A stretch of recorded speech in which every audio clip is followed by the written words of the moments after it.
Hey, welcome into the Big Ten Huddle. I'm your host, JR, and we have got a lot going on in the Big Ten. It's the basketball episode. First things first, we are going to get to the Maryland and Iowa game. We're going to give our instant reactions to that. Lee and I were watching that game, and Lee was going through it a little bit, but thankfully, Jameer Young is his savior and pulled it out for him. So Lee's going to have a good night, I think. And then, of course, we have Kent with us. He's normally with us on Sunday, but Kent, you got some plans on Sunday night, is that right?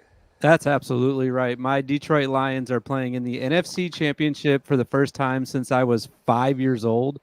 So that when I was five, I did drink alcohol when I was five as well. It just was illegal. So this time I'm going to do it like legally and So it won't be as have a fun good time on Sunday night. So I didn't want to jump on. Yeah, yeah, it won't be as fun when it's when it's legal. So, legal. Yeah, Yeah, exactly. yeah, it won't be. all right. Well, Kent, people know where to find you at Casual Big Ten, right on YouTube, podcast. What were you Monday and Thursday episodes, right? That's right. That's when I record them. I was explaining on my last episode that people probably don't listen to them on Monday and Thursday because I do it pretty late. So I should probably start saying Tuesday and Friday, but that's when I record them. So in my mind, it's easier just to tell people that, yeah, twice a week. It's like just be happy there's episodes, people. That's Okay. right. Yeah, no complaining allowed. Lee, your first time on the podcast. Go to introduce yourself and tell people where they can find your podcast at. Yeah, my name's Lee Ramsey. I'm part of the Turtleheads. You can find us on X, Twitter, whatever you want to call it. Instagram at Turtleheads Talk. We're on Spotify, Apple, and we are getting ready to be on StreamYard as well. So we're trying to get that all booted up and get going. So appreciate you having me on. For sure, yeah. I was just telling you before you got in here. Last time your tricky turtle head was on, we had some of our best views we've ever had. So no pressure, Lee, but Yeah, no, uh, none. Well, I'm hoping the bet you two put on will help my views, and then I can just say, Tricky, I don't know what it was, but people love me. there you go. Yeah, yeah. That bet's not looking too good. But Michigan State plays Wisconsin at Wisconsin on Friday. We'll get into that game. So I'm hoping that one will help me out a little bit. So, all right, let's go ahead and get into it. We have Maryland comes up big at Iowa. We've had what 3 road wins in the past 2 days in the Big Ten, which is just like unheard of. Hmm. Purdue won at home, but then Wisconsin won on the road. No, two road wins because Wisconsin won on the road, and now Maryland wins on the road. So huge for the Big Ten to actually get some road wins, and then of course Nebraska went crazy for their thing, but Maryland goes crazy here with Jameer Young getting 22 or 20 points, 22 points Yep. in this one. So big game for him. Lee, we'll turn it over to you. What were your thoughts in the game? Yeah. Again, this team kind of goes as Jameer Young goes, and I thought Julian was good again. Shot 66% from the field with 17 points. When we win, he averages 17. When we lose, he averages 10. So I was happy to see him get over that 12 to 15 point mark. This team's still very frustrating to watch. Offense is not good at times. It's just the offense is just as bad as our defense is good sometimes. I was telling JR before we hopped on here, we rank 18th in the country in points per game allowed, but I think we're like 277th in points per game scored. So, very frustrating team to watch at times. I'm going to enjoy this one though. So yeah, very, very happy with the win. Got Terps guy in here. Jahim. That's fitting. Very He's fitting. a faithful follower of us. I appreciate him. Yes. Yeah, yeah. He checks in whenever we're talking the Terps here, so we appreciate Terps guy checking in. Kent, what were your thoughts, man? I got a comment on Terps guy. Actually, he sent me a photo in the DMs because my friends were at the Michigan State Maryland game, and he found them in the crowd and sent me a photo so that I could send it to them and creep on them. So that was super clutch. I appreciate Terps guy for that. I think That's it's the same hilarious. guy. No, but great game for Maryland. I mean, anytime you can get a win on the road in this conference, it's like huge. And against a team like I thought the most impressive thing, honestly, was what Lee was just talking about, the defense. I mean, holding Iowa under like 85 points at this point in the year is an impressive feat. And then obviously Jameer Young is Jahim. Yes, he definitely Yeah, is. I mean, Jahim. he is one of my favorite players to watch, man. He's just got that clutch gene. I really like going back. I know I'm going back 2 games now, but in that Michigan State game, I was really hoping he could hang on to the ball and like see what he was going to put up at the end of that game. Just wasn't able to do it. But yeah, impressive win for Maryland and the wins that you need this time of year for sure. And I'm just excited to see what they're going to do the rest of the year. I keep thinking that Maryland's going to turn the corner after a win like this, and we'll see if they can do that this time. Yeah, and I think what was huge in this game in a lot of ways was the offensive rebounding, not just by the team overall, but Julian Reese pulling down 5 offensive rebounds in this game. That's huge. I mean, he had 4 defensive rebounds, 5 offensive rebounds in this game, 8 overall for the team. When you can bring down that many offensive rebounds, it just propels your team to a new level. And then not only that, but 5 blocks in this game. He was one of those players. If he would have got 5 assists, he would have had the famous 5-5-5-5-5 or whatever it's called, where you get 5 in all these different areas, and that just absolutely huge for Julian Reese to play like that, because like I said a couple episodes ago, when Julian Reese is playing well and Jameer Young is playing well, that's when you get the absolute best version of Maryland. And unfortunately, some of these guys like Jordan Geronimo and Deshaun Harris Smith, right? They just haven't produced as offensive weapons like you hope they would. And now sometimes you give these guys a little bit of time, get into the season and do some stuff. But Harris Smith still only had 6 tonight. Geronimo still only had 4, but guess what? Geronimo had 3 blocks in this game. So just a fantastic defensive effort. And then always, Jameer Young, he's going to carry the load on offense. Not just 22 points, but 5 assists in this one as well. So you can't say enough good things about Jameer Young and how much he does just make this offense go for Maryland in so many different ways. Let's switch on over to Iowa for a minute. Talk a little bit about them. Owen Freeman continues to be one of the best freshmen in all of the Big Ten. I mean, the guy is fantastic. 14 points, 9 rebounds in this one. He did foul out, so Maryland did a good job there. Julian Reese really going after him in a lot of ways, and just the whole Maryland lineup doing that. And then Tony Perkins, your guy, Kent. Tony Perkins, 20 points. In this a quiet one, so. 20. I didn't feel like he shot the ball a lot, but then you look down and he's got 20 points. So, yeah, I was very impressed with Owen Freeman as well. 11 of 11 on free throws in this one. When you just continue to get to the free throw line like that. You have any thoughts on the overall Iowa team, Lee? Yeah, I mean, I felt like Iowa, they always seem to make tough shots. There's contested fadeaways, and I told the guys, like, they were making those tough contested shots, and we were missing wide open shots, and that normally is a recipe for disaster. We somehow pulled it out, but I think Iowa's good. I know, I say they're good. When they can score, they're fantastic, but defensively, they're not very good. They score a bunch of points, but they also give up a bunch of points, and that's why they're 3-4 in the conference and 11-8 overall. So, I don't know. I feel like the Big Ten's very top heavy this year, and then after that, it's just kind of a log jam down towards the middle to the bottom of the league. Yeah, and that's kind of where Iowa and Maryland both kind of find themselves right now, is a little bit in that middle spot. So that's one of the reasons why this was such a big game for both teams. And it was actually this was actually a quad 1 win for Maryland in this one. So you get yourself one more quad 1 win, 2-4 in quad 1 games. I think Maryland still has a shot to get themselves to the NCAA tournament. Iowa still has a ton of work to do if they want to get themselves there. Over 6 in quad 1 games. That's just, you gotta do better than that to win some quad 1 games and get into the tournament. Kent, any thoughts on your guy Tony Perkins or just the team of Iowa overall? Oh, I have thoughts about Tony Perkins. I love the man. It's funny though, because after that, I know I keep talking about the game before, but after the Michigan State game, I saw some tweets and I saw some chatter about how Maryland needs to get Jameer Young some help. Like, he can't do it all by himself. Well, what about my guy, Tony Perkins? Can we get him some help tonight? I mean, we're relying on a freshman as the only other double-digit scorer. Peyton Sanford, where are you at, buddy? Like, we need some more points from you if you're going to win this game. I mean, it just felt like he was, to me, when I watch Iowa, it looks like Tony Perkins is on the court by himself anyways, even if all the other players are playing good, just because of how much I love him and how good he is at basketball. But tonight, it really felt like that because, like I said, the only one that scored 20, and then Owen Freeman's the only other one in double digits. So get my guy Tony some help, man. We just need some help for him.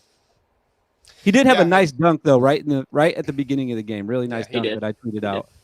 And I will continue to do that every time he has a nice dunk and tell the other team that you just got TP'd, and kind of backfired on me tonight because Maryland won the game. I saw it and I even liked it for you, even though it was against thanks. us. So, yeah, Appreciate that. You got to put like Tony Perkins stand in your yeah. I should on Twitter now. I should. Peyton Sanford, you mentioned him. He shot more 3-pointers than Iowa made 3-pointers in this game. Tony Perkins had 1, and Josh Dix had 2, but that was it. 3 3-pointers is all Iowa made. And truth be told, Iowa's not going to win very many games if they're not shooting the 3 better than that. 3 3-pointers, that's not Iowa's game. They're not necessarily like, the biggest barrage of 3-point shooting team out there, but they do rely on that more and need that kind of stuff to happen. So just a really good game by Maryland. I would say defensively, offensively, they still kind of have their woes, but thankfully, like I said, you have Jameer Young. That's what I was going to say. I think, in years past, Iowa always seems to kill us and people in general just from 3. And when they don't shoot the 3 well, like you said, obviously they only scored 67 points, and that's really where they make their money on their high scoring, shooting the 3 ball well. So, yeah, for sure. So, any more thoughts on this one, Kent, before we move on? Yeah, I just was like, because like I said, I can't believe how many points or how many 3s they missed or how many they didn't make. Like you were just saying, that was just funny because I pulled up the box score as you were saying that. I almost couldn't believe it that, Iowa at home, it almost feels like they're automatically going to be given 10 3-pointers every time they play at home. So just a credit to Maryland, on the perimeter defense to be able to hold them to 4 is insane. And like you were saying, JR, they are not going to win. They're not going to win many games, period. But they're definitely not going to win games at home when they only make 4 3-pointers. I mean, they just got to do better than that from beyond the arc. They have to, because they really don't have, besides Cricky, they really don't have any other inside presence. And tonight, even when he's better from 15 feet, right? And tonight, every time he got close to the rim, it felt like he was throwing up a brick. And the inside presence is just not there. Maybe Freeman a little bit, but yeah, they have to make 3s in order to win, and they weren't able to do that tonight. Yeah, I mean, Freeman was trying to bang down low. I mean, he was trying to get down there with them, but I mean, Julian Reese just ate his lunch. There's nothing else to say about it. Julian Reese took him to town, and then when Julian Reese wasn't there, Jordan Geronimo was there, and just taking them out. So, you really don't have an answer with Creaky and Freeman when the other guys are just, and I don't think it's a toughness issue. I don't think that it's like, these guys are obviously stronger than them. I mean, I think Julian Reese and Jordan Geronimo are very strong defenders, but, Owen Freeman, he's a freshman. Got to get in that weight room. Got to build up a little bit more. And then Creaky, he's new to Big Ten basketball. I mean, he's halfway through the season, but still, you got to get used to this stuff if you want to, play in the Big Ten and really have an impact there. Julian Reese probably going to be, on the defensive all Big Ten first or second team. Just a really, really good defensive player and going to make those things happen. So, all right. You got any more thoughts, Lee, before we move on? Nope.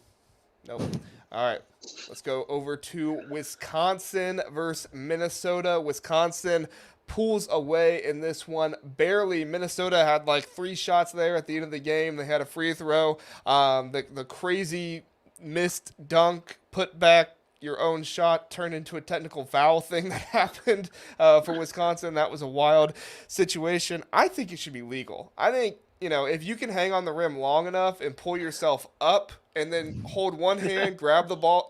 I don't know. I think it's a skill thing, And they said that's assisted, athleticism. Right. Like they said, like it was like a assisted shot or something like that. I was like, dude, that wasn't assisted. He was holding himself up with one arm. But apparently it's against the rules, so whatever. Kent, what were your thoughts on Wisconsin's win? I mean, I was shocked that Wisconsin didn't blow them out, to be honest. Even though it was on the road, I saw the line early on this game. It was at 2.5 and 3.5 on some other books if you're a gambler, and I could not believe it was that low because I think that Wisconsin is a much better team than Minnesota. I know Minnesota's improving this year, but really shocked to see it that low. But then, hey, Vegas usually gets these things right. It ended up being a 2-point game. So I did think Wisconsin was going to run away with this. I mean, in the first half, they had that 10-point lead.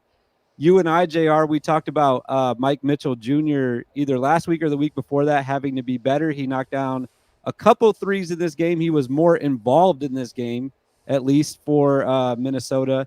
But then in the second half, it was just all Elijah Hawkins. And what he did from beyond the arc was really impressive. I have tried to watch every Minnesota game this year. I can't remember another game where he's played this well, especially in just one half, but looked really good. But just too much Badgers. I mean, they are on Joe Lunardi's bracket that he put out today. They are a 2 seed.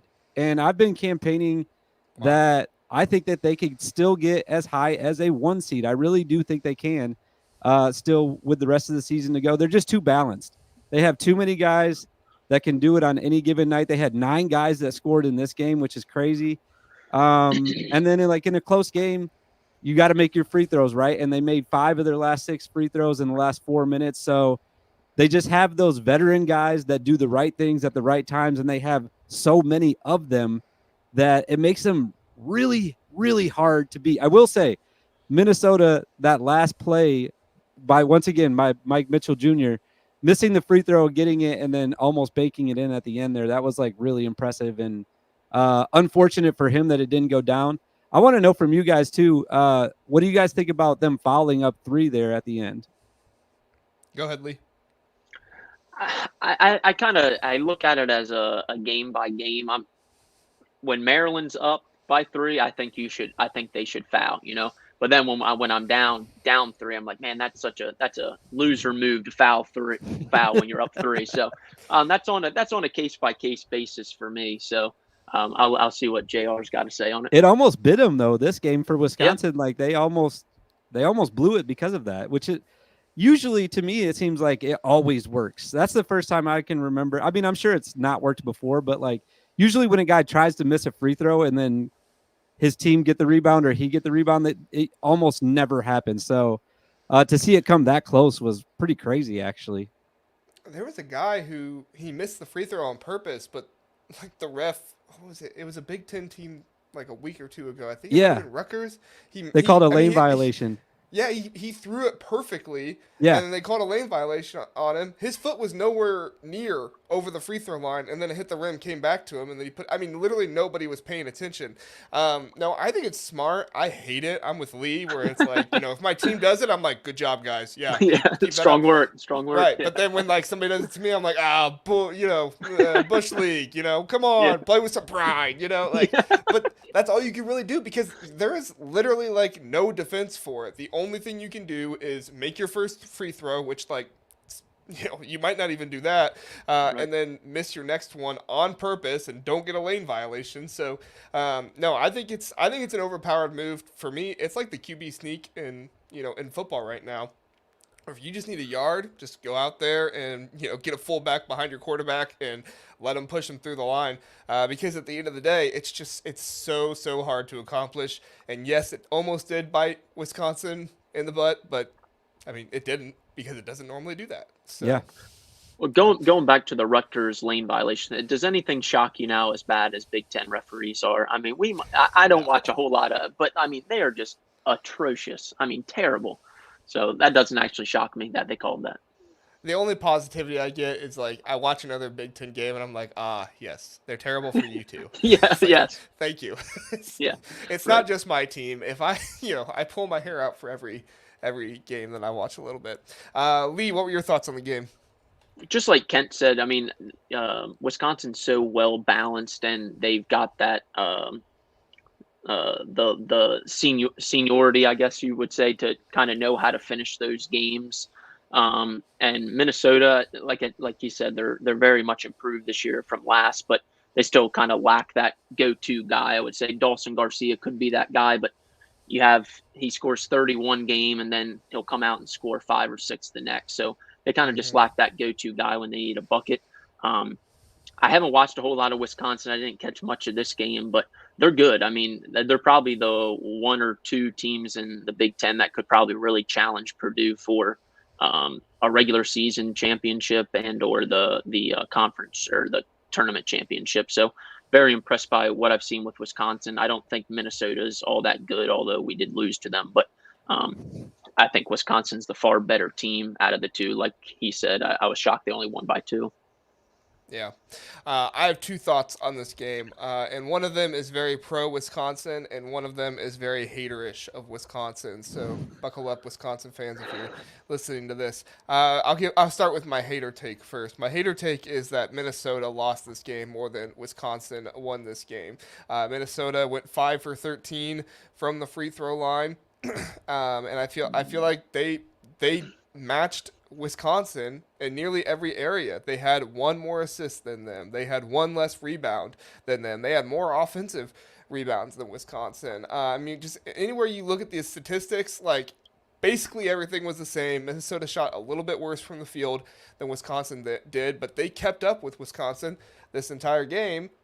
It just they didn't make their free throws down the stretch. Dawson Garcia missed that technical free throw to give them a little bit. Was it to give them the lead or push them closer? I can't remember if it was to. I think it was to give them the lead. But anyway, like that was a huge free throw that you miss in that situation. That's a gimme right there. My not so hater take and better take for Wisconsin, I guess, is like this is what you have to do to win in the Big Ten. You come out on a sleepy Tuesday night and you're on the road in the barn against a team that has not been very good in most years, but recently they've been good this year. Give props to Minnesota, and Minnesota hit them in the mouth. There in the second half after Wisconsin had a big lead, and Wisconsin fought back, and they fought back, and they fought back, and yes, some things rolled their way, but they capitalized on all of those things rolling their way, and they were able to get the job done. And so, I've been saying for a while, Purdue's still going to win the league. I don't know. Purdue lost, to Northwestern at Northwestern. They lost at Nebraska. I'm not saying that Wisconsin's going to win the league, but I'm more confident in Wisconsin winning the league after watching a game like this where Wisconsin was not having their best night on offense, but they still managed to do what they had to do to win the game. Kent, am I crazy to think that Wisconsin might just win the conference? No, I've been saying that too. I think that I just said it on my show yesterday, I think if they split with Purdue, they're going to win it outright. I do, because everyone else on their schedule, if you go through it, I think the rest of their games are winnable, including the one that we're going to talk about at the end of the show, Michigan State. I think that that's a winnable game for them, and I think that they should win every other game.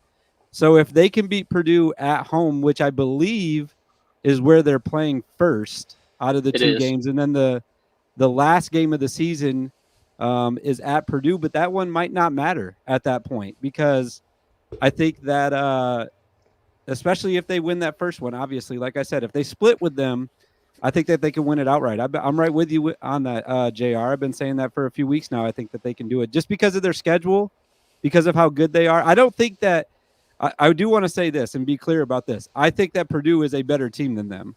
I do. But they're already a game back, I believe, and then they have to play at both places still. So like I said, with the split and then the schedule that Wisconsin has, I think that they have a chance to even win out besides the one game against Purdue. I know there's a lot of games left too, but I really believe they could do it. Yeah, well, let's get Lee's take, and then we'll go look at the schedule. Lee, what's your take? Do you think Wisconsin can win the Big Ten? Oh, I absolutely do. I mean, like you guys said, if they can split with Purdue, and especially where this first one's at home, and then you take your chance with the rest of the schedule, and you just probably hope and pray that it comes down to the last game of the year, and you take your chances on that one as well. Hopefully, if everything rolls well your way, it doesn't even matter. But I don't think anybody, including Wisconsin fans, would be upset if you told them right now, going into the last game of the year, you got a shot to win the Big Ten. I think everybody would take that. Any fan would. Yeah, for sure. So I have KenPom pulled up here with Wisconsin's remaining schedule. They have them winning the rest of their games except for two, both Purdue games. Yeah. They have them losing by 2 points to Purdue at home, and then they have them losing by 9 points to Purdue at Purdue. Their closest games they have in there is on the road against Nebraska. They have them winning by 2. On the road against Iowa, they have them winning by 2. And then at home against Illinois, they have them winning by 2. Those are all 58. Oh, no, Nebraska's 56% chance to win. So, I mean, is Nebraska really, other than Purdue, is Nebraska at Nebraska really the toughest game left on this schedule? I just pulled up Purdue's schedule, so I just got all mixed up in my brain. I Okay. can't remember everything you just said, but probably though, other than the Purdue game, yeah, I would probably say that. Or Illinois, where's that one It's at? Illinois at home for them. See, I think they could win that one too. So yeah, maybe, because Nebraska is so Crazy. tough on their home court. So yeah, maybe. Yeah, we're going to talk about Nebraska and their home court here in a minute. What were I was just Were you looking gonna at say something about Purdue's the Purdue remaining schedule? schedule. Yeah, they are projected to win the rest of their games, and the closest ones are Illinois, at Illinois. They have to go to Illinois still. And then the Wisconsin one at Wisconsin, those are at 58% and 55%. Now, obviously, you can't just go off that because any given night, Right. like anything can happen. So, Right. yeah, it's gonna be interesting. And I think Illinois is kind of a wild card right now. Obviously, they're a much better team with Terrence Shannon Jr. Whether or not, obviously he's eligible to play now. It'd be interesting to see later on down the road how that'll be, if he'll still be eligible or not. So I think those Illinois games are kind of 50-50. If Terrence Shannon's playing, obviously you give Illinois a much better shot at being in the game, if not winning it. Yeah. Yeah, I agree. This is gonna be crazy. It's nice that we have a race, though, right? Because I feel like at the beginning of the year, it was just like Purdue's definitely going to walk through this league, and it's like, wait a second here, we at least have something to like think about going down the stretch here, which is nice. Right. Yeah, and Illinois is at Northwestern right now, only up by 2. So Illinois is a contender as well, but at the end of the day, like, nothing is guaranteed in the Big Ten. We're talking about all these games, and it's like, oh, well, Wisconsin only has Purdue left, and oh, Purdue only has Wisconsin left. It's like, nothing's guaranteed in this league. You can go on the road and lose to Nebraska, and ask Purdue about that. Yeah. So, crazy. All right, let's get to the next one. We'll talk more about the Boilermakers. Purdue wins 99-67. Boy, oh boy, this was a bludgeoning, and Juwan Howard, I would not be surprised if he cried in the locker room after this. I'm just kidding. But no, man, this was ugly from the beginning. Of course, this was a road game for Michigan, so they didn't even have Doug McDaniel in this one. So that hurts them as well. But Braden Smith kind of went off on this one. 11 points, 10 assists, 7 rebounds, only less than 30 minutes played in this game. Didn't miss a single shot from the floor. So, good game for him. But, I mean, we all know it's all, this is Zach Edey's team, right? I'm not saying he does everything. I don't want to disrespect their other players and stuff because I've been quite vocal that the other players around him are very good too. But, Zach Edey, he's the one that drives those ships and makes this happen. Lee, what were your thoughts on this game? Yeah, I was really impressed. And I think, the thing that I think separates Purdue's team this year from last year is them adding Lance Jones. He's been really good all year long. It's so shocking to me how there's so many good guys that get overlooked, and then they come into a high caliber Division I program and play well constantly. So he was kind of my unsung hero, I guess, for them last night, and he's, I think, going to be their X factor going forward as well as into the NCAA tournament. Yeah, I mean, he's been the consistency that Fletcher Lawyer hasn't, right? I mean, big game Fletcher, like, he shows up for the big games quite often, but it's some of these sleeper games where Fletcher doesn't show up as much. And I'm a big Fletcher fan. I think Fletcher has a huge ceiling. I just don't think he reaches it often enough, and that's why you see Matt Painter throwing in Heidi every now and then because, even though Heidi doesn't have the ceiling, I think he's more consistent in what you're going to get. But, I mean, that's Lance Jones. I mean, he had 24 points against Michigan, but you don't see a lot of games where, he just has 4 points or 5 points or something like that, and he gives great effort on the defensive end too. I echo that, man, because Lance Jones, he's just been a fantastic addition to this team. Kent, what were your thoughts on this game? I thought that I was happy it was the late game. For people that wanted to go to bed, they could do that early.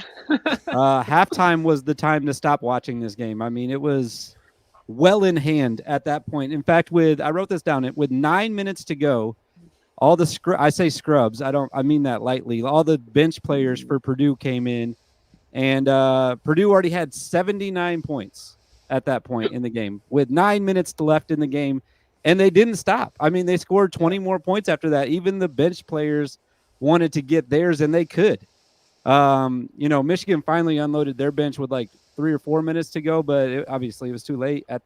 Their bench players weren't going to make a 40-point comeback. So, this game sucked. I mean, the Peacock announcers were talking about the free chicken sandwiches that you could get if the opposing team misses 2 free throws for the majority of the second half.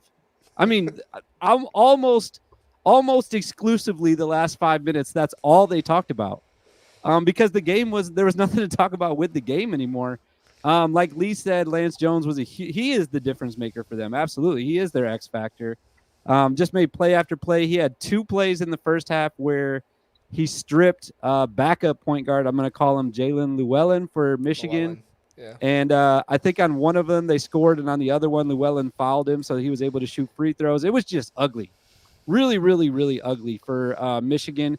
But I do have some bright spots for them. Number one is Terrace Reed. And I say this with all sincerity. I think that Terrace Reed has done the best job one-on-one against Zach Edey than anyone this year. Because when he was guarding him, now I know Zach Edey still had, 16 or 14? 16, I don't have it. Yeah. Okay, 16 and 10, yeah. Most of those points came when Terrace Reed was on the bench. When Terrace Reed was guarding him, he either got a steal or he was able to alter his shot enough that Zach Edey was missing. He did everything, and the announcers were all over this too. Credit to those Peacock announcers in the first half. They were talking about how Reed was pushing Edey out before he was able to get an entry pass. So something on tape, at least for other teams that want to try to stop Zach Edey, but they're not going to be able to. Just a really bad game to watch. I almost stopped watching at halftime, but it was kind of fun to see the bench players come in. I think it was Waddell got a dunk on some Michigan guys for Purdue. So it was entertaining to watch from that standpoint. And then, like I said, the free chicken sandwiches just had me on the edge of my seat throughout the end of the game. I mean, just really entertaining to watch that. They didn't get them, by the way. They never got them. Let me ask you all this. What is the reasoning behind Doug McDaniel only playing home games? Why is he? He has not, from what I have read, so he has a good enough GPA for the NCAA standards, but Michigan has their own standards, and he does not have a good enough GPA for that, but it's close enough that Michigan decided they would only suspend him for away games, but he could still play home games. I guess you can study more that way. Well, I actually heard on that makes no sense.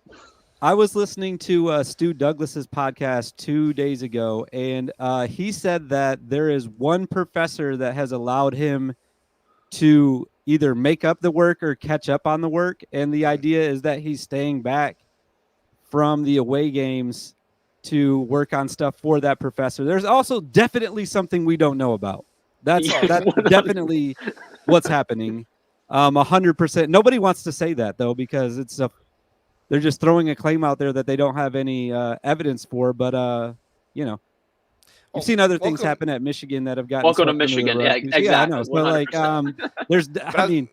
I was gonna say welcome to Michigan basketball because we had the whole stuff with Jawan with the Herbert, the strength, was it Herbert or no Sanders, the strength conditioning guy, all that stuff, and then there's rumors about Jace and why did Jet leave so early? I mean, obviously Jet left early because he was a really good NBA prospect, but there's rumors swirling all around it. But I play a game now when Purdue is blowing out teams just in my own mind, and we can play this game together really fast. This is probably more entertaining than what the recap would be if I try to go in depth. But the game I play now is what player from this team that Purdue is killing would make Purdue better on their team. Ooh, that's a good So one.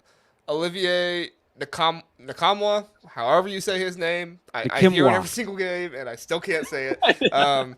But dude, if he was in the starting lineup instead of Trey Kaufman-Renn, which I know I'm the Trey Kaufman-Renn hater, Purdue fans let me know that all the time, but if he was in the starting lineup instead of Trey Kaufman-Renn, could you imagine how much better this Purdue starting lineup would be? I mean, he can stretch the floor even more. He gets down low. He plays really well down there. He's a good passer for the most part. I mean, could you guys imagine if you had Olivier, I'm not even going to say his last name, on this Purdue team starting with him? I mean, that's what I was doing the entire time. I was like, man, if only he was their 4 guy, you know? Yeah. Yeah, What he's do you- good. what- I mean, he tore us up when we played him. So He killed Ohio State too. That was fun to watch. Who would you add from the Michigan team to Purdue, Kent? I think I'd go right back to the guy we were just talking about. I know Purdue fans love Braden Smith, but the fact of the matter is Doug McDaniel is better than him. He's on a how do I want to say this nicely? The team he is on is incompetent, is the problem from a coaching perspective. So he doesn't get a lot of the same opportunities that Braden Smith does. But I think that if you replace those two guys, I think that Purdue would be even better. But it'd have to be in Purdue's system with their coaches too. Like Right. I think that he could be a guy that could distribute. He's faster than him. He can dribble better. I think he's a better shooter. So I would take Doug over Braden Smith, honestly. And if you had Matt Painter's coaching instead of Juwan Exactly. That's the key, though, is Matt Painter versus Juwan Howard. You know, it's funny. A lot of the Michigan guys would probably be a lot better just in general if they were just on different if that teams. was the case, if they just switched teams. Well, their best player hasn't been on their team except for this year. Yeah. Nkamwa. Yeah. yeah. He was with Tennessee, and Tennessee's pretty good. So, Yeah. Lee, if you had to play this game and add one player from Michigan to Purdue, who would you add? I think one of the two guys you mentioned. I don't think there's really anybody else that is worthy of being on there. And at what point do we start thinking like, all right, maybe it's Phil Martelli's time just to coach the team for the rest of the year? I mean, when Juwan was out earlier, they didn't play. It can't get any worse. I mean, it can't get any worse. So give Phil his shot. I mean, yeah, I know he's older than Sin, but man, give him his shot. Just play at the Palestra. Make that your new home court. Yeah. And then Juwan Howard will let him coach every game. There Yeah. you go. Yeah. No, I think I was actually thinking about Doug McDaniel as well, but obviously he wasn't playing in this game. I realize we're probably talking about the Michigan player that didn't play more than the rest of the Michigan team in this game recap, but you know. And that speaks volumes Welcome. about Yeah. Michigan right now. We're talking Welcome about a to guy who Michigan. didn't play. Yeah. I think Burnett would be a decent guy on Purdue too. He actually Yeah, seems Namari like Burnett is good. I think he feels like a Purdue guy more than anyone. Like he's very fundamentally sound, and the way that he shoots the ball, it kind of remind. I think that if you switched, I don't think Gillis was in the starting lineup yesterday, but if you switched him and Gillis, I think that Purdue might get. I don't know. They're pretty similar, so it's tough to say. But I guess he would be my third option that for this game that we're playing of switching players. Yeah. Burnett doesn't quite have the size of Gillis, so he wouldn't be able to fill that bigger man role, but I see what you're saying there. What if we switched it the other way, though? How would Michigan get worse if they took one Oh. of Purdue's starters? Now we're going to get Purdue fans mad at us. I like this game. Let's do it. I don't know if they would. That's the problem. I don't think any of that case would happen. If I had to add one to make Michigan worse, it would. You have to remember Juwan Howard's still coaching, so Yeah. Who benefits the most from Matt Painter's good coaching? Morton, maybe. I don't know. I like Morton though. I don't know if I can say. Who would you say, Kent? oh man, probably Lawyer maybe. Yeah, I think his that's a good ceiling's high, but also his basement's kind of low as well. Yeah. Yeah. Like if he wasn't in that system, like him trying to, like, because when you watch Michigan, what you see a lot of is guys forcing stuff, and Fletcher Lawyer is not good in those situations. I feel like when he's forcing it, Yeah, could you which he imagine doesn't have to most of the time, so it doesn't matter. Can you imagine a game where Fletcher Lawyer is just taking the ball down the court and forcing it every single game? It'd be tough. It'd be tough. Would not be pretty. Would not. One last thing I wanted to mention before we move on from this game. I started seeing Purdue's backups, and I was like, well, these guys aren't as good as Purdue starters, so maybe this, bodes well for the future of my team in the Big Ten, that Purdue won't just dominate everybody. And then Purdue, they put right next to the score table this really lanky, 7'2" guy, Will Berg. He comes into the game, and I was like, gosh darn it, Matt Painter, how'd you get another one? He's got them all, man. He's breeding them. He's a freshman, so he's done the thing where it's like, get him in for 1 year, let him learn under Zach Edey, and then next year, bam, here comes Will Berg, and he's going to be, he's 255 right now. He's going to be, 275, 280 next year, and then he's going to kill everybody. So, yeah, that was kind of depressing, but, yeah, good win. Yeah, for it's you. tough. It's tough. So. Purdue's always going to have that guy, though. They always have an alien down low. They do. Okay, so Ohio State loses to Nebraska. I have a new goal when Ohio State comes up, is that we talk about the other team first, because I've been told that during the Ohio State recaps, Ohio State always loses, and then we end up talking about Ohio State more. So we should talk more about the winning team like we do in the other ones. So let's comment on Nebraska first, and then we can get to the JR really dislikes his team segment, and all the people who like to hear Ohio State fans cry, they can tune in for this part. So let's focus on Nebraska first. Kent, what were your thoughts on Nebraska beating Ohio State 83-69? It was all ranked masked. The whole game, it felt like. Career high, 34 points. He was doing pretty much everything that he wanted to do. I started getting really impressed with the half-court sets that Hoiberg has put in at Nebraska, because they started running, I guess I maybe haven't paid attention to it as much as I should, but their stuff that they ran against Ohio State was super creative, and it was mainly to get their hot hand open, and he kept getting open every time they ran their stuff. So credit to Coach Hoiberg, but also, Mast has to hit those shots too, so credit to him. I mean, he was on fire. For me, the turning point in this game, because Ohio State did have a little bit of a lead in the first half. It kind of felt like they were in control for a minute. 5 minutes to go, right before halftime. It's Tominaga. He hits the three, and when Tominaga hits a three, the crowd goes crazy. His only three of the game. But the thing is, the crazy part is, like, I took a note while that happened, and I was like, it feels like momentum has shifted just because he's the one that hit it. Yeah. Right after that, Mast hit two more before halftime. And, they were obviously excited about that, but the momentum had already shifted at that point. Yeah. And from that 5 minute mark where he hit the three, it cut the lead from 5-2.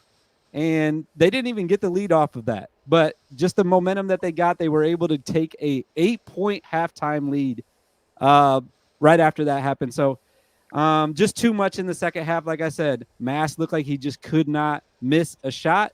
And Nebraska's tough to beat at Nebraska. They've proven it multiple times this year now. I think, if I'm remembering right, I think Creighton is the only one that's beaten them at Nebraska. Yeah, they're 13-1 at home, yeah. Yeah, so besides Purdue, that's the hardest place to play right now in the Big Ten. I meant to look that up before we got on, is who has the best home records in the... I mean, Nebraska has the best home record in the Big Ten, but I don't know who has the best home records in all of college football. Lee, what were your thoughts on the game? Wait, isn't Purdue undefeated at home, though? Oh, wait, yeah. No, because they lost both their games on the they did. Northwestern and at Nebraska. Okay. All right, so second best. Sorry. It's all good. No, Wisconsin is 10-1. But Nebraska's 13-1, so... Best. That's better. Second best. Confirmed.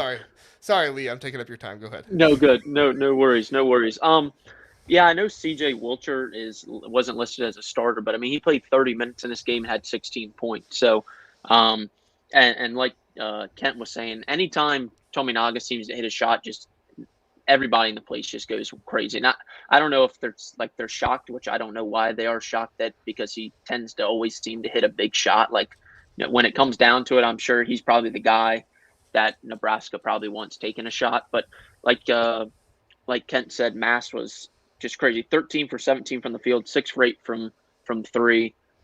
They just didn't have an answer for him. So I don't know if Nebraska's built for like a deep run and can really challenge Big Ten teams later on down the road. But I mean, we've seen they've beaten Purdue, so I think they can play with anybody. But they can also probably play down to the level of anybody as well. So I don't know if this was more of a Nebraska played extremely well or just Ohio State's what we thought they were not that great. Unfortunately, sorry, Jr. Oh, it's okay. I've accepted it.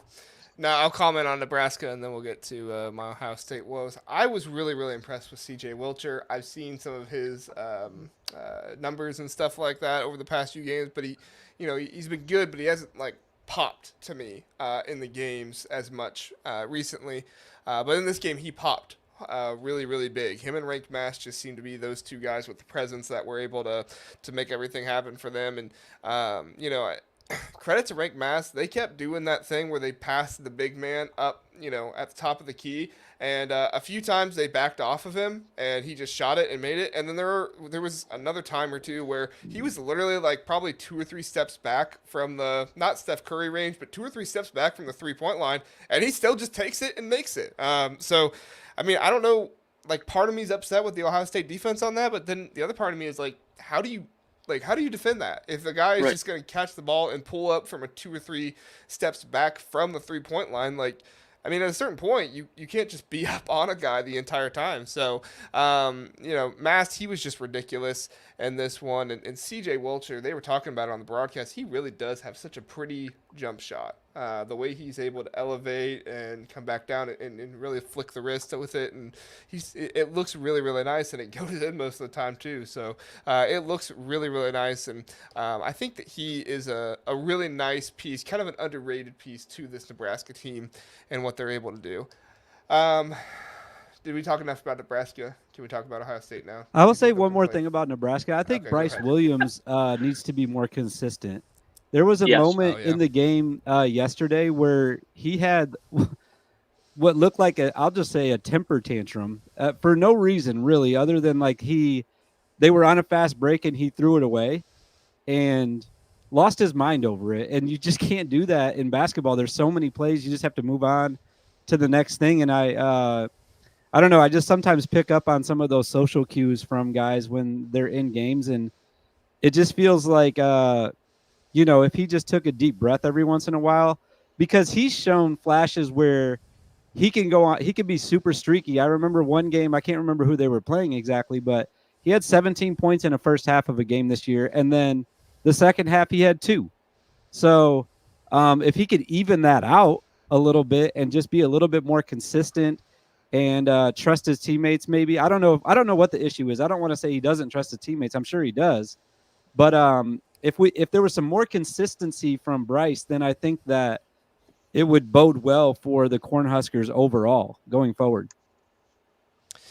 Yeah, he scored double digits in the last 3. So if you're looking at the stats, it's kind of like, he has been consistent. But you're right. When you watch Bryce Williams, it's like the consistent gameplay. It's not so much the numbers. It's just like the consistent gameplay of playing within the offense. And like you said, part of it is trusting his teammates too.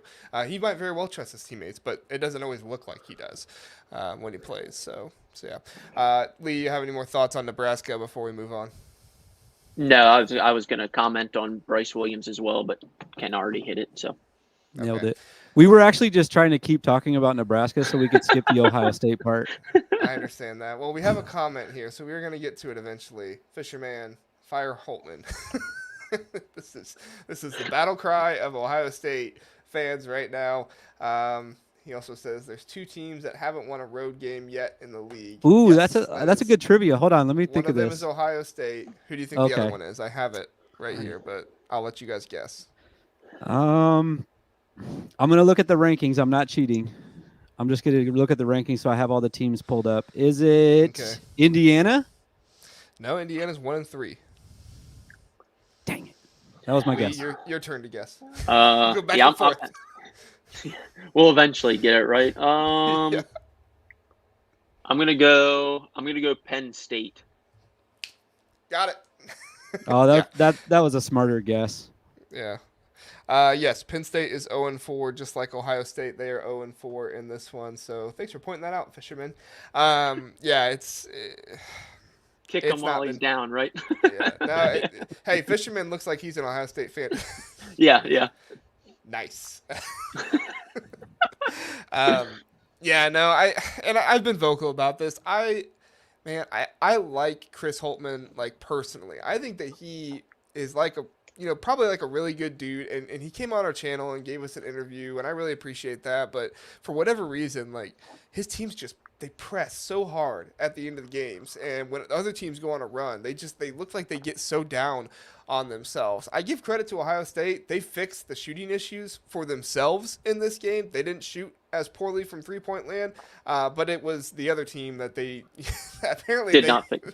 ignored that part of their practice, where they said, okay, let's fix the offensive shooting issues. And then it was like, oh, crap, we forgot to practice defensive shooting practice in this one, because Nebraska just went off in this one. And at the end of the day, like, I think that this team has good players. They can't seem to put it all together, and I don't know what that is. I hesitate to blame coaching, because players are their own people, and they make these decisions and stuff like that. But at a certain point, I don't know where else to go with some of these issues in coaching. And I'm not trying to say Chris Holtman is a bad coach. I just don't think Chris Holtman has found it yet. And at a certain point, Fisherman is right that if you can't find it, at a certain point, you have to move on from the guy, whether you believe in him or not. So, Lee, what are your thoughts on the Buckeyes right now? Yeah, I haven't watched many of their games. I did watch their Michigan game last week. Yeah, they kind of are like Maryland right now. It's when they struggle to shoot the ball, they don't win games. I think the only difference right now between them and Maryland is Maryland always seems to put a good defensive effort in. And obviously, you got to score more points than your opponent does, and they just kind of can't figure out how to do that right now, unfortunately. So I'm kind of like you. I like Holtman as a person. I'm not sure he's necessarily a good basketball coach, and I think that's where I'm at on Kevin Willard right now too. So I'm not trying to make this about Maryland, but I see a lot of similarities in the two teams. We got like a trio, here of, like, we can all agree that, Holtman and Willard and, name other ex-coach. You can adopt Juwan in this case for us, Kent. I'll adopt him. I'll adopt him. Anything to get him out of coaching, I'll make him my child. That's fine. You just want him out of the Big Ten, right? Yeah. Yeah. He's making us all look bad. There you go. What's your take on the Buckeyes right now, Kent? Yeah. I mean, I feel like I have defended them like most of the season because of how strong they started, and I was getting really excited about them. And after last season, I was really hoping that they were going to make a NCAA tournament push. And then the Michigan game happened, and anyone that loses to Michigan immediately is off my radar, because that just can't happen. And that was, I really think that was the turning point for their season. If they could have won that game, maybe they can turn around and, go battle out at Nebraska because they have some more confidence. But, I'm just really worried about them the rest of the way. They have some really tough opponents coming up. If I'm looking at this right, which I think I had just pulled up their schedule. Yes, I did. Northwestern, Illinois, Iowa. I mean, at Iowa too, not at home. It's just a brutal go for them the next couple weeks, and it's just like, man, I'm worried about them. I'm worried about you, JR, and I'm worried about them. I am one, though. I will say that I don't think that Holtman is that bad. I'll just put it to you like that. I don't think that he's ready to be, like, fired. I know Ohio State fans, I feel like they're ready to fire people at the drop of a hat. They want to fire Ryan Day right now. Dude's one of the best coaches in college football.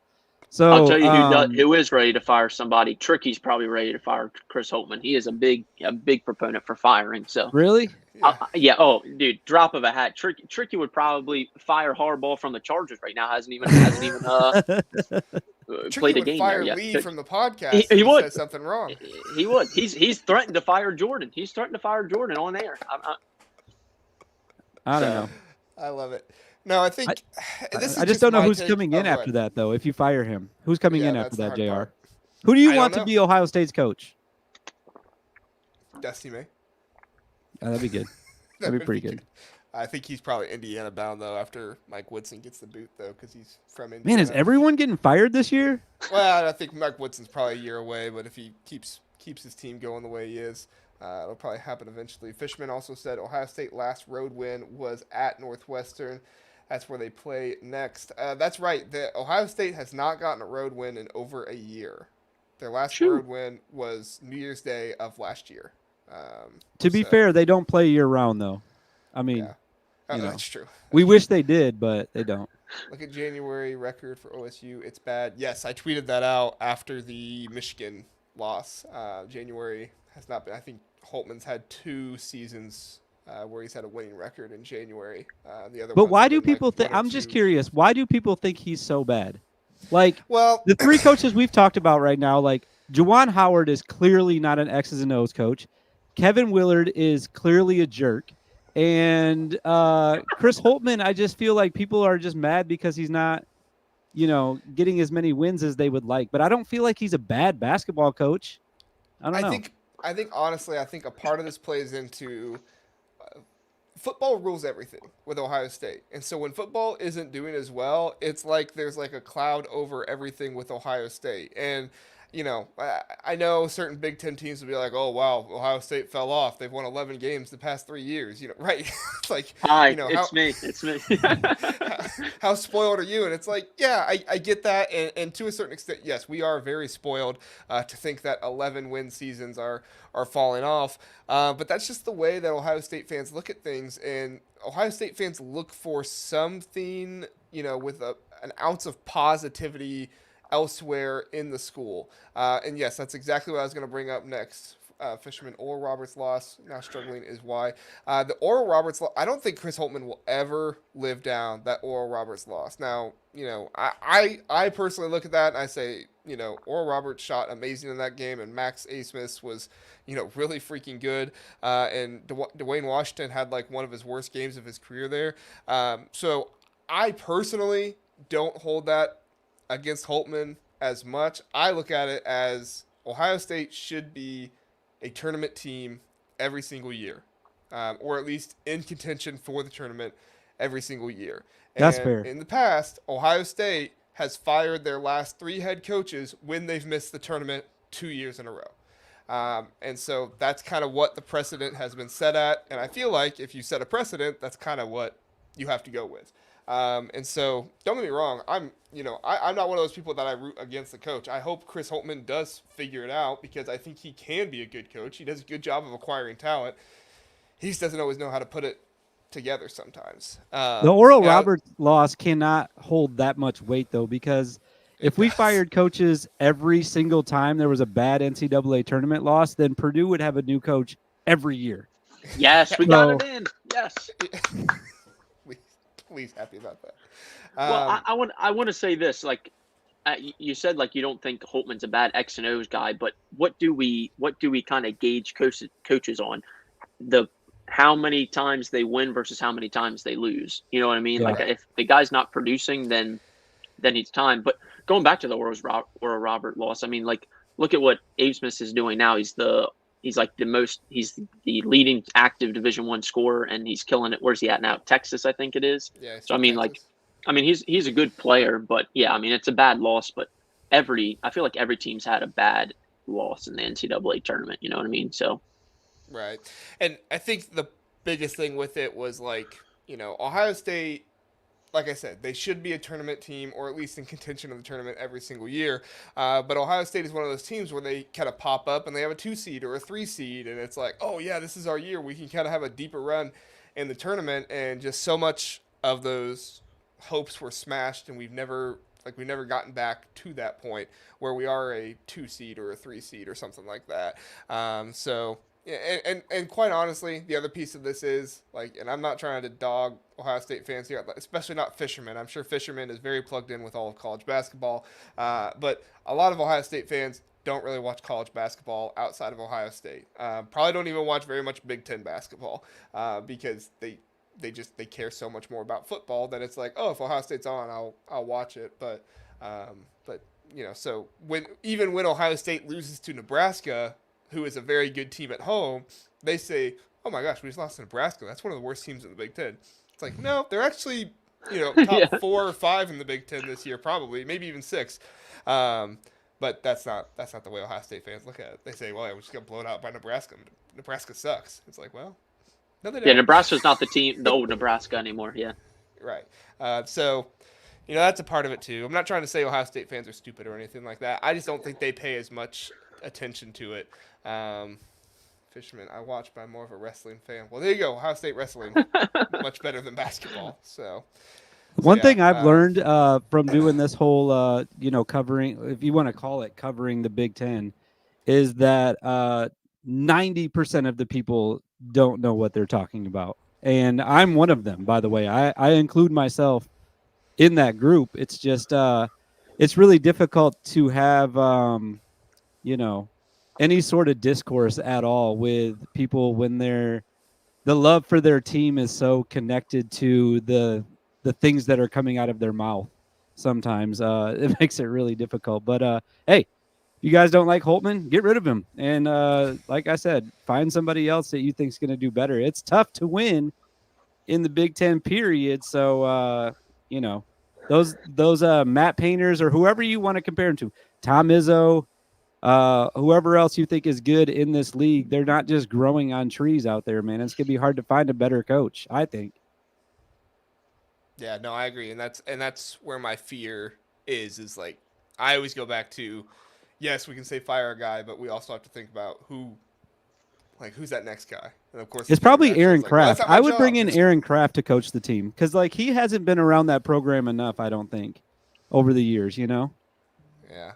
Fisherman says most fans on Twitter want Jay Wright. Yeah, see, that just speaks to how much Ohio State fans don't really know. Jay Wright is never coming back to college basketball.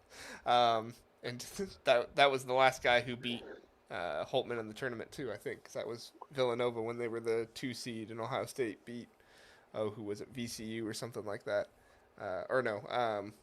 Loyola, Sister Jean. They beat Sister Jean. That's right. It was over after that. Nobody beats Sister Jean and gets away with it. That's like you get the Madden cover and you're cursed after that. You beat Sister Jean, you're cursed after that. Yeah. You're done. All right, we probably spent way too long on Ohio State, so we'll spare ourselves here and get to the next one. All right, coming up on Friday, we have Michigan State playing at Wisconsin. I think this is going to be probably a more interesting game than some people realize. I think Michigan State has more talent than what they've shown with their record this year, and Wisconsin's a very good team at home. So this has the possibility of a blowout. Don't get me wrong, but I think if Michigan State plays a good game, they could make this interesting. You're shaking your head, Kent. You think it's a blowout all the way? Oh no, I'm with you. I don't think it's going to be a blowout at all. That's why I was it was kind of a like, there's no way this is going to be a blowout. I don't think. Oh, gotcha. Yeah, I think it has the potential for it. Like if Wisconsin goes on one of those crazy runs and AJ Storr really gets cooking or something like that, I think it could happen. But I also think Tom Izzo is one of those coaches that he's not going to let that happen. You know what I'm saying?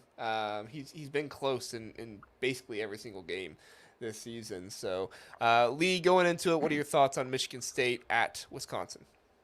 Yeah, I think everybody was super high on Michigan State, and then they thought the sky was falling when they lost to James Madison. And then you look and see what James Madison has done this year, and it's not that bad of a loss. Michigan State certainly has the pieces. Tyson Walker is probably a top 3-4 guard in the conference. So I think Michigan State has a shot. I think that Ken Palm prediction is probably pretty close, and I wouldn't be entirely shocked if Michigan State beat them. I think if Michigan State puts everything together, they're probably just as good as anybody else in the conference. So, like I said, I haven't seen a whole lot of Wisconsin this year, but I think they're living up to their ranking and to their hype. So it should be a good one for sure. Yeah, Fisherman says, there we go. Fisherman says Wisconsin wins easy in this one. You have to get Fisherman on the show. My man he's faithful. Holy smokes. If we ever do a wrestling podcast, we'll get Fisherman on here. Yes, he's more of a wrestling fan. So. Kent, what are your thoughts on the game? I don't think Michigan State is going to win the game. but I don't think that it's going to be Wisconsin wins easy either. I like Wisconsin. I love Wisconsin. I've talked about them. I think they could still be a 1 seed. I've said all the nice things about Wisconsin. But the reason why they're going to win this game is because, and I think even Tom Izzo would admit this, the struggles that they have defending the post. And that is not a struggle that you want to have going to Wisconsin, of all places, because they have some really good post players and they will kill you inside if you let them. I think that that's going to be a difference in the game. But here's what I really think is going to happen. And I pulled up some fun stats for you guys tonight on this one. I think this is going to be such a close game that it's going to come down to one thing and one thing only. It's going to be the free throws. And here's the fun stats about the free throws. Wisconsin, number 1 free throw percentage in the Big Ten, 77%. Wisconsin, they rank 10th in the conference at opponents' free throw attempts, which is really good, by the way. You want to be low on that list, right? So they're 10th in that, and they shoot a really high percentage. Okay. Michigan State, on the other side, they have attempted 250 free throws this year total. That is 13th out of 14 in the Big Ten. Only Northwestern is behind them. And when they finally do get to the line, they are 11th in the conference, shooting only 70%. So you put all those things together, you get a close game at Wisconsin, and you have a team that can't get to the line. And when they do, they can't knock down free throws. And then you have another team that doesn't let other teams get to the line. And when they get to the line, they knock them down. I think that that's going to be the difference in the game. I see Wisconsin winning it by 5 because I do think, like Lee was saying, Michigan State has 2 of the best guards in the conference. I've talked about my disdain for AJ Hoggard multiple times on multiple different shows. I don't like him, but he is a good point guard for what Michigan State needs at times. And then Tyson Walker is one of my favorite players, top 5 player overall, just for me personally. He's right up there near Tony Perkins. He's not touching him ever, but really good guard, Tyson Walker. And then some other guys like Cohen Carr has been giving them some good minutes, and they're starting to put some things together. And here's the other thing too: Tom Izzo hasn't even woke up yet. It's January still. This guy is still asleep. He's not getting excited about this. Like, he starts playing in February. You know how like John Rothstein says, like, we sleep in March or April or whatever. Like, Tom Izzo just woke up. He just started coaching. So like, I think that they're starting to figure it out, which is why I think it will be a close game. But I do think in the end, if it comes down to the free throws, which I think it will, Wisconsin's going to get that narrow victory. Yeah, I think the thing to watch in this one to see if it gets close is how well Wisconsin can get to the free throw line, because even though Michigan State does have, a good amount of personal fouls per game in this one, they have 18 personal fouls per game, which is not great. It's good. It's not great. But their efficiency for how many personal fouls they get is very, very good. So even though they get 18, that comes down because of the efficiency of how many possessions the other team gets and stuff like that. But Wisconsin, they thrive on getting to the free throw line and making a good percentage of their free throws. They shoot 78% from the free throw line as a team, which is really, really good for them. And with Michigan State, they don't get to the free throw line as much, and they only shoot 70% from the free throw line. So not as good for them. But I think that's going to be kind of an underrated piece to this game is, can Michigan State play defense without fouling, or can Wisconsin get themselves in line and make a high percentage of these free throws like they normally do in this game, because the pace is going to be slowed down a little bit in this one. And, because that's just kind of the way Wisconsin plays. It's kind of crazy. Wisconsin has one of the slowest paces in college basketball, but they're one of the best. Yeah. They have a 64.3, which is has a rating of 9 in the, so like percentage rating of the other teams or whatever in college basketball. They're 9th, which is like really, really low. It's like super red on CBB Analytics, which, by the way, I forgot to do the ad for that. CBB Analytics, check them out. But they, Michigan State, they're not much faster either. They're 66 compared to 64, but I know pace isn't, the most popular thing to talk about, but it is real in this case because Wisconsin is just super efficient in this one. One Go thing ahead, I would like to say is, and it'll be interesting to see. I think if Wisconsin can get back after they make their shots, that's what killed Maryland when Michigan State play. I mean, they get the ball out of the hoop and they're ready to go. So they got probably 10 or 12 easy layups off of Maryland when we played them off of made baskets by Maryland. And, that could be something to watch in this game as well, I think. Yeah, that was actually the other thing I was going to point out, but I forgot. I was trying to remember it there, so I'm glad you said that. Wisconsin is in the 11th percentile in fast break points per game, only 6, and Michigan State is in the 97th percentile in their fast break points per game with 15. So, I mean, they're averaging more than double what Wisconsin does in fast break points per game in this one. So, it'll be really, really interesting to see how this goes. Michigan State, like you said, Lee, they like to get the ball, get out running. Wisconsin, they kind of like to possess that thing, set up their half-court offense. But we'll see. This is a very interesting matchup, probably more interesting than I think some people realize. And, I mean, if I'm going to take a coaching matchup, don't get me wrong, I think Greg Gard has done great this season, but Tom Izzo is one of the best to ever do it. I think he's still got it in him to really coach these guys up. So, Kent, you got any more thoughts? Yeah, I was just thinking about, as you guys were talking about that fast break stuff, Trey Holloman for Michigan State is going to be a big factor in this game, too, because he had a great game against Maryland. Mm-hmm. And I think one of his better games of the year, especially shooting-wise. I think he made 3 3-pointers in that game. And then, if he doesn't do that against Wisconsin, I don't know who else is going to do it besides, because you remember at the beginning of the year, it was all Tyson Walker, right? And it was like, who's going to give Tyson Walker help? Who's going to give him help? Like, Hogarth wasn't doing it. Malik Hall wasn't doing it. Well, those guys are starting to come around now. Jaden Akins is starting to play a little bit better. So, but really, I think that Wisconsin can, kind of neutralize those other guys, just starter on starter, Walker versus Hepburn and, Hogarth versus Hepburn and like Walker versus, I don't know who would guard him, maybe Storr. So I think that matchup-wise, I think that they can neutralize the starters. But a guy like Trey Holloman, if he comes off the bench and gets hot, that's a way that Michigan State could win this game. Yeah. No, I think so, too. I think if they can get them together out there, and you're exactly right. A.J. Hogarth, he's been averaging over 5 assists per game in his last 5 games. So I know he's not everybody's favorite player. Definitely not your favorite player, Kent. But he does do a good job of distributing the ball. He's shooting a rather low percentage right now. But if he can distribute and especially get it to the open guy, like a Tyson Walker, like a Malik Hall, and make those things happen, it'll be really interesting. So I will pick Wisconsin. I think Ken Palm is right, but I'll probably go with 7-8 point win for Wisconsin. But I think they'll just pull ahead. I think it'll be a close game. I think they'll just kind of pull ahead with some free throws and stuff like that. So, Lee, who do you have in this game?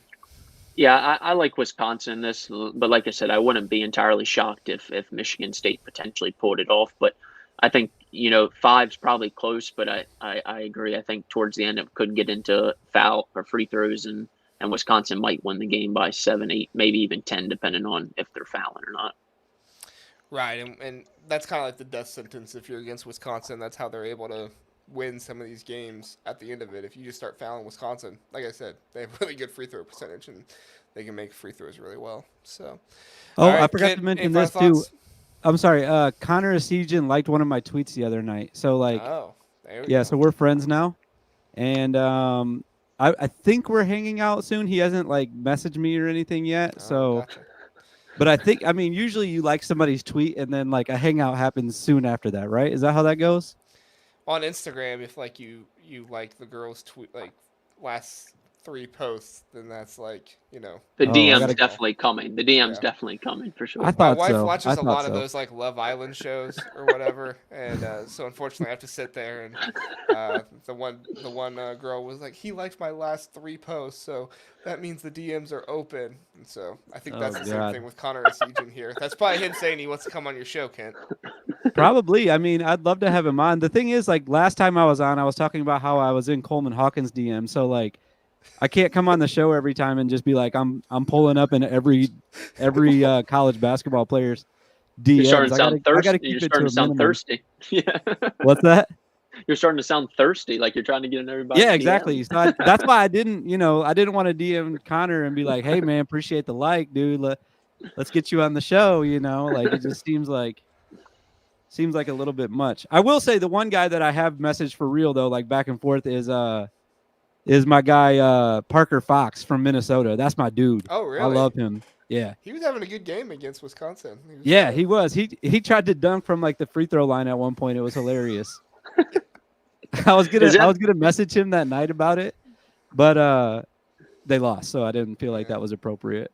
That's that guy's got a motor. I will say I Yeah. thought he was going to break his neck a couple of times in the Maryland game. He took some nasty falls, especially with their elevated court. Yeah. All right, I got to get this Michigan State Wisconsin preview off there because we're no longer previewing that game. Talking about the DMs now. Yeah. Kent, we should start a new segment every Sunday. Who did Kent DM? Yeah. That's the thing. I don't want to do that. I don't want to be that guy. But it you know what? If people like it, I'll shoot a DM every week just to get it rolling, see who responds. It's for the views, man. It's for the views. I can't believe Coleman today. didn't hit me back yet though, after all the tweets we sent him and everything. Well, he watches the podcast, so you would think that's true. He's playing right now. He's losing right now too, which is a problem. So he'll watch us after. Yeah, he'll probably watch it in the locker room with all the guys. He'll pull up his phone, pull him around, like, hey, let's see if casual Big Ten talked about my DMs again. Yeah, just wait till the end. No pizza this time. Oh, I didn't need to ask. I guess this is kind of back to the preview, but that's okay. We'll leave it out and just tell people they have to listen to the whole episode if they want this kind of content. Steven Izzo, Kent. Oh yeah, I didn't drop a Steven Izzo in here. Of a factor is he in this one? Yeah, I didn't make any notes about that. Here's the thing. I have to get a vibe. Did I tell you I got invited to the Wisconsin game too again? So I'm going to be taking notes on really? Steven Izzo once again. There we go. I'll be in the building. Yep. Awesome. Not true. No, I don't know. I don't think that it's going to be a tough environment for Steven, I will say the Kohl Center does seem like, is that what it's called, right? The Kohl Center? Yeah. I think that's he does seem like a guy that would be pretty comfortable at Kohl's. So I don't know. He might have a big night, actually. He might be in his, in a comfortable environment. We'll see. We'll see. That's where I'll keep an eye on it for you guys, though. Yeah, the only spot I think it might be more comfortable is like if it was the Old Navy Center. He strikes me as a big like Old Navy guy. Yeah. Yeah. I shop at Target more myself. Now that's where your wife goes, JR. So that's why you're in there probably. Well, yeah, that's actually true. That's where the Big Ten tournament is this year. Where? Oh, the Kohl Center? No, the Target Center. Oh, oh yeah, you're right. It is at the Target Center. Yeah, man. How many arenas are named after clothing? We should go arena by arena and assign a player to each arena based on their sponsorship. I guess there's not that many though in the Big Ten. Yeah, I don't know. Xfinity, that's like Wi-Fi and cable, so that one's not. Yeah. Schottenstein, that's just named after a rich guy. Yeah, that's how most of them are, I think. What's Michigan? Breslin Center, that's the Michigan State one. That's just a rich Michigan guy. is Chrysler. So car but company? it's not the car, though. Oh, it's not? Okay. No. That's sad. I think it's another name. Yeah. I'm amazed when we get into this, people still are continuing to watch. We still have 10. We had 8 before. Now we have 10. So I think people tune in for the end part, like when we're just riffing here. This is maybe we should just stop talking basketball. Just get in here and talk about some nonsense. Yeah, wait, what's the other one? So Mackey, is that just a name too? Mackey. I don't know what that's. That's not a sponsorship though. We need some more sponsored arenas. I bet Oregon has a sponsored arena when they come in. They'll probably help us out with that. I'm looking it up right now. And USC and stuff. All right. Oh, here, they got it broken down by conference. Perfect. What's your favorite arena, Lee? I mean, obviously Xfinity. I'm going to be a homer here. I have not, no. Okay. We almost went up last year to Penn State, but we ended up not. I've been on their campus, haven't been to their basketball arena. I would like to catch a game at Indiana, though. that seems like obviously a Assembly bunch Hall of is pretty history in there. So that would be probably on a bucket list to go watch a game. Assembly Hall is a really cool setup with the seats up and like the Right. kind of V formation and everything. Mhm. Yeah, it's a pretty cool setup. So. We missed some big ones in the Big Ten, by the way. Jersey Mike's Arena. Oh, Ooh, yeah, Can't because that's forget the about rack, them. right? Yeah, But it's but not actually the rack anymore because it changed over to Jersey Mike's. yeah, But nobody calls it that because everybody likes the rack better. Oh, we lost yeah, a it, viewer. it sounds way better. Sorry. And then we also missed. I just switched past it. Oh, Illinois State Farm Center. Oh. there we well, go. maybe Yeah. that would be Steven Izzo, like the khakis. Yeah, Yeah. He's gonna sell insurance after he graduates. yeah, 100%. Wait, hold on. Is Wisconsin actually Kohl's though, or is this a name of a person too? Because it just says Kohl Center. Oh, we got that wrong. I always thought it was idiots. Kohl's. Oh, No, it's just I thought it Kohl. was too. Oh, yeah. So maybe Steven Izzo won't be as effective there. So Hold on, I was looking up the Pac or what conference are they in right now? Pac-12. Pac-12. Yeah, Let's The see. one going to be the Die. Pac-2. Right. Pac-12. I don't think they have it minus broken 10. down by that conference. Let's see. Come on, pull up. No. They're not exactly as good as us. So. That's why Okay, their Oregon conference is the dying. Matthew Knight Arena. Oh shoot. Obviously, Well, UCLA's Poly Phil Pavilion. Knight is he related to Phil Knight? I wonder. Oh, probably. Yeah. That would make sense. What's USC? USC is the Galen Center. Definitely another name. I feel like they need to rename that the Bronny James Center. Oh, this one's fun. Washington is the Alaska Airlines Arena at Heck Edmondson Pavilion. That's a big name. That's the one. We're gonna have to go to a Washington game, Kent. Let's Get do it. credentials. Let's do it. They probably Lee, you in? Go coast to coast. Yeah, why not? Why not? I'm always down for a good road trip. they should give you a discount if you travel to Washington on Alaska Airlines for the game. That's true. Let's get that You use the sponsorship going. sponsor. Big Ten Have- Huddle, Alaska Airlines, coast to coast trip, sponsored by the Washington Huskies Alaskan Airlines. and Alaska Airlines. Yeah, Oh man. All right. Well, I think that's enough of that. I think so too. Good conversation, guys. Appreciate it. Any more thoughts or anything before we get out of here, guys? No, go My Terps. daughter's basketball team has 3 games coming up because we What's had that, Ken snow Pom? down here in Nashville. So we have to do a makeup game on Tuesday. We usually play on Saturdays, but we're going Saturday, Tuesday, Saturday. Oh. And we're playing Hawaii, Tennessee, and then Hawaii again, twice in 1 week. So How are you playing Hawaii? it's just the names of the teams that the coach has picked. Oh. I was going to say, like, how would you look very young to have a daughter playing against Hawaii doing some travel ball. AAU Yeah. Ultimate Travel Ball. Yeah, that's just it's all at the same school. But If that's you had the to names of the compare school. your daughter's basketball team to a current Big Ten team, who would Purdue. they be? Okay. Yeah, we're nasty. Do they have like a 6'4" girl down there? That... No. We don't have any. We do have 2. I mean, my daughter is tall, and then we have one more tall Okay. girl, but we are 4-0. yeah. You know, Maybe Wisconsin. maybe Wisconsin. Yeah, I would say maybe Wisconsin. We got some veteran leadership. We can knock down free throws at the end of games. If you had like one really good point guard who did everything on offense, you could be Maryland. Yes. It's true. Good. It's true. Good Our defense. winning percentage is a little too high for that, though. Oh, ouch. Yeah. I can't argue with them.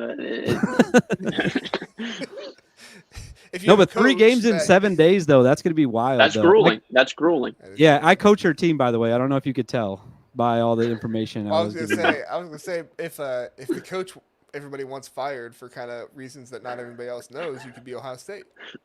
It's true. No one wants me fired, though. They love me Okay, as so the yeah, coach. you're Purdue then. Yeah, I'm definitely Purdue. I'm sticking around forever. No, I shouldn't Wisconsin say fans Purdue. want We're going to to have an early exit in the playoffs. I don't want Oh that. no! Shoot, we jinxed you. So your We Tom can only Izzo. do, I feel like we can only make those jokes for just the rest of the season because I do feel like they're going to make a big run this year. My daughter got a basketball hoop to put on the back of her door. She's 2, so Perfect. she can't reach it. I lift her up and she dunks. But I like that. that's I my like that a lot. contribution to that. So Start them young. yeah. So all right. Well, we just lost 3 viewers, so probably time All to right, get yeah, out of let's here. get out of Thank here. you everybody for watching. Thank you, Lee. Thank you, Kent, for coming and joining us for the Big Ten Huddle. Great night. We'll be back again Sunday night to recap some stuff. I think I have Purdue Frank coming on for that one, and then I'm still looking for one more. So I'll get somebody else for that one, and we'll have a good time. Thanks everybody for watching. Thank you, Lee. Thank you, Kent. Have a good one, you guys. Thanks.